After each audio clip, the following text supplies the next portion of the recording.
Before his very first kick, baby Jackson Sahlstrom was the apple of his parents' eye.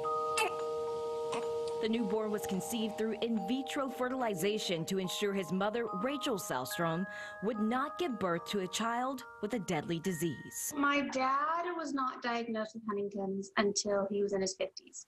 We didn't know that my grandmother had it. At just 23 years old, she discovered she too had Huntington's disease. There is no cure for HD, so Sahlstrom made a tough decision to immediately get her tubes tied. I just couldn't imagine, if nothing else, the guilt of knowing that I had passed that to someone, knowing that there was a chance of it. The brain disorder causes tremors, inability to talk, walk, memory loss, and eventually leads to death. When the Dallas, Texas couple first started dating, they ruled out having children of their own until they received a grant from Help Cure HD. We had talked about the acceptance of not having children because we hadn't heard anything, and we figured with all the applications and everything that it was a long shot. The program allows them to conceive using IVF for free. Then doctors take a biopsy of the embryos and only implant the ones without the HD gene into her womb.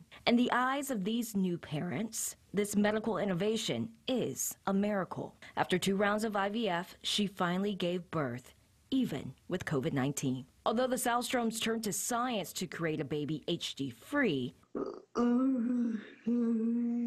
she's just happy. other families have not. How's your day today? Amazing. She's easy to please. At 19 years old, Camille Tulinchek became pregnant with her first child, Ellie. I knew that she was at risk. I mean, because I knew that actually her dad, I knew that he had Huntington's in the family. So after I found out I was pregnant, actually, we had talked about it. She decided to keep her baby, knowing there was a 50% chance the child could one day have Huntington's disease. We just took our chances, and, you know, and she's beautiful, and I couldn't live without her. Doctors say symptoms of HD normally appear between the ages of 30 and 50. But Camille says Ellie started having learning issues early on. And in middle school, her motor skills started to fade. That's when she realized her daughter might have HD. Doctors told her what Ellie had was more progressive. It's known as JHD, juvenile Huntington's disease. I figured we had years and years before I had to worry about it. Yeah, I thought, you know, science and medical, they're making advances every day, so we have lots of time. I did not know about juvenile Huntington's until I had all these question mark things happening. I would say we try and make each day our best day, right? Mm-hmm. We do. Now at 22, Ellie can no longer walk or care for herself.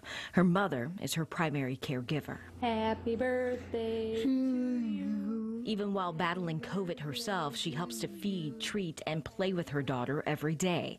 Tulinchek says Ellie is her greatest blessing. When you do different things to pick and choose, and it gets a little scary. I mean, I understand why people want to have a baby that's not going to have HD, because it is a sad and hard disease. But you also miss out on all the other gifts of life and the gifts of this beautiful spirit. Each family is different. Tulinchek is opposed to using IVF to prevent having a child with the disease. But she does believe science could be the key to help people living with Huntington's. I would love to see them be able to turn off just parts of that. Those parts that, you know, lose your ability to walk and lose your ability to talk. Good, and flip to the other way. And Dr. Danny Bega is working on just that. He is a movement disorders specialist at Northwestern Medicine. Loss of brain tissue here. Through his research, he is trying to find new treatments for HD and studying a theory known as gene silencing, which attempts to stop the DNA from creating the Huntington's trait.